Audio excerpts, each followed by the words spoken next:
మే 20 చరిత్రలో ఈరోజు major peer Singh Shekhawat జయంతి.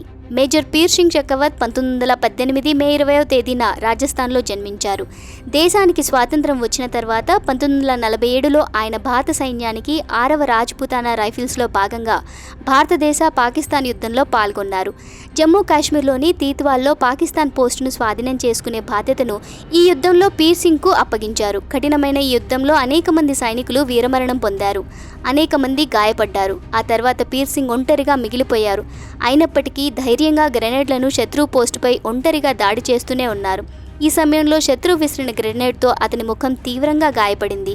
Major peer Singh Shekhawat గాయపడినప్పటికీ 6 మంది పాకిస్తానీలను హతమార్చారు. 2 పాకిస్తానీ పోస్టులను కూడా స్వాధీనం చేసుకున్నారు. కానీ 3వ పోస్టు వైపు వెళుతున్న అతనిని తలపై కాల్చడంతో యుద్ధ భూమిలోనే వీరమరణం పొందారు. అతని అసమానమైన ధైర్యసాహసాలకు గాను మేజర్ పీర్ సింగ్ షెకావత్కు మరణానంతరం 1952లో పరమవీర చక్రను ప్రదానం చేశారు. రాజ్పుతానా రైఫిల్స్లో పరమవీర చక్ర అందుకున్న మొదటి సైనికుడు ఆయనే. అదనంగా ప్రధానమంత్రి నరేంద్ర మోడీ ఆయన గౌరవార్థం అండమాన్ నికోబార్ ద్వీపానికి INAN 376 పిరు అను పేరు పెట్టారు. బిపిన్ చంద్రపాల్ వర్ధంతి. స్వాతంత్ర సమరయోధుడు బిపిన్ చంద్రపాల్ 1932 మే 20న కోల్కతాలో మరణించారు. 1857 విప్లవం తర్వాత స్వాతంత్ర పోరాటంలో పంజాబ్ నుండి లాలా లజపతి రాయ్, మహారాష్ట్ర నుండి బాలగంగాధర్ తిలక్, బెంగాల్ నుండి బిపిన్ చంద్రపాల్, ఈ త్రయం తీవ్రవాద సిద్ధాంతకర్తలకు నాయకత్వం వహించారు. బ్రిటిష్ వారి పునాదిని కదిలించిన ఈ ముగ్గురిలో బిపిన్ చంద్రపాల్ విప్లవాత్మక ఆలోచనల పితామహుడిగా పేరుగాంచారు. జాతీయవాద నాయకుడినే గాక ఉపాధ్యాయుడిగా, సంఘ సంస్కర్తగా, వక్తగా, రచయితగా, జర్నలిస్టుగా కూడా గుర్తింపు పొందారు. స్వదేశీ విదేశీ వస్తువులను బహిష్కరించడం వంటి చర్యల ద్వారా దేశంలో పేదరికం, నిరుద్యోగాన్ని తగ్గించాలని బిపిన్ చంద్రపాల్ సూచించారు. లాల్ బాల్ పాల్ త్రయం 1905లో బెంగాల్ విభజనకు వ్యతిరేకంగా, బ్రిటిష్ పాలనకు వ్యతిరేకంగా ఉద్యమాన్ని నిర్వహించింది. దీనికి పెద్ద ఎత్తున ప్రజల మద్దతు లభించింది. శ్రీ అరబిందో బిపిన్ చంద్రపాల్ని జాతీయవాదానికి ధైర్యదూత అని పిలిచేవారు. మల్హర్ రావ్ హోల్కర్ వర్ధంతి. 1766 మే 20వ తేదీన మరాఠా యోధులలో ప్రముఖ నాయకుడు మల్హర్ రావ్ హోల్కర్ మధ్యప్రదేశ్లో మరణించారు. మల్హర్ రావ్ హోల్కర్ మహారాష్ట్ర వెలుపల మరాఠా సామ్రాజ్యాన్ని స్థాపించిన యోధుడు. సైనికేతర కుటుంబం నుంచి వచ్చినప్పటికీ సైనిక పరిక్రమానికి ఉదాహరణగా నిలిచాడు. 1728లో హైదరాబాద్ నిజాంతో జరిగిన మరాఠాల యుద్ధంలో ఆయన ముఖ్య పాత్ర పోషించారు. తన చిన్న దళం సహాయంతో మొఘలుల నుంచి నిజాంకు వచ్చే సరఫరా ఆపివేశాడు. దీని కారణంగా నిజాంను ఓడించడంలో పేష్వా సహాయం పొందాడు. దీని తర్వాత పేష్వా బాజీరావును మల్హార్రావు బాగా ఆకట్టుకున్నాడు. అతనికి పశ్చిమ మాల్వాలోని పెద్ద ప్రాంతాన్ని అప్పగించాడు. మల్హార్రావు వివిధ యుద్ధాల్లో పాల్గొనడం కొనసాగించాడు. 1737లో ఢిల్లీ యుద్ధం, 1738లో భోపాల్లో నిజాంపై జరిగిన యుద్ధం, మహారాజా సూరజ్మల్పై జరిగిన యుద్ధాలు మరాఠా సామ్రాజ్యంలో మల్హర్ రావ్ హోల్కర్కు గొప్ప యోధుడిగా గుర్తింపునిచ్చాయి. మరాఠా సామ్రాజ్యపు జెండా అటాక్ కోటకు చేరుకోవడం మల్హర్ రావ్ బలంతోనే సాధ్యమైంది. మల్హర్ రావ్ హోల్కర్ రాజవంశ స్థాపకుడు.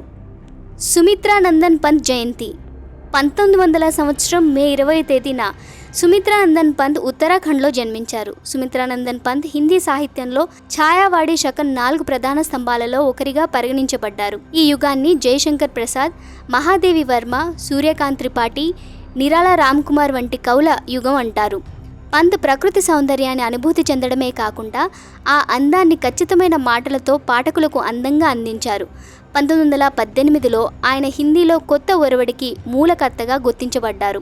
ఆయన మొదటి కవితా సంకలనం వీణ అనే కవితా సంపుటిలో ప్రచురించబడింది. దీని తర్వాత ఆయన పద్యాలు పల్లవలో ప్రచురించబడ్డాయి. సుమిత్రానందన్ పంత్ డిసెంబర్ 28, 1977లో గుండెపోటుతో మరణించారు. హిందీ సాహిత్యానికి ఆయన చేసిన సేవకు గాను 1961లో పద్మభూషణ్, 1968లో జ్ఞానపీఠ్, సాహిత్య అకాడమీ, సోవియట్ ల్యాండ్ నెహ్రూ అవార్డులు అందుకున్నారు. ప్రేమలత అగర్వాల్ ఎవరెస్ట్ అధిరోహణ. 2011 మే 20వ తేదీన ప్రేమలత అగర్వాల్ ఎవరెస్ట్ శిఖరాన్ని అధిరోహించారు. ప్రేమలత అగర్వాల్ ఎవరెస్ట్ శిఖరాన్ని అధిరోహించిన అతిపెద్ద వయస్కురాలుగా రికార్డు నెలకొల్పారు. ఆమెకు 2 కుమార్తెలు. ప్రేమలత అగర్వాల్కు పద్మశ్రీ లభించింది. ప్రపంచంలోనే ఎత్తైన శిఖరాన్ని జయించే ముందు ప్రేమలత కష్టపడి చేసిన సాధన నెల రోజులకు పైగా ఎవరెస్ట్ బేస్ క్యాంపులను అధిరోహించడం, అవరోహించడంతో పాటు హిమాలయాల్లోని 20,300 అడుగుల ఎత్తైన ద్వీప శిఖరాన్ని అధిరోహించడం కూడా ఆమె ప్రాక్టీస్ చేశారు.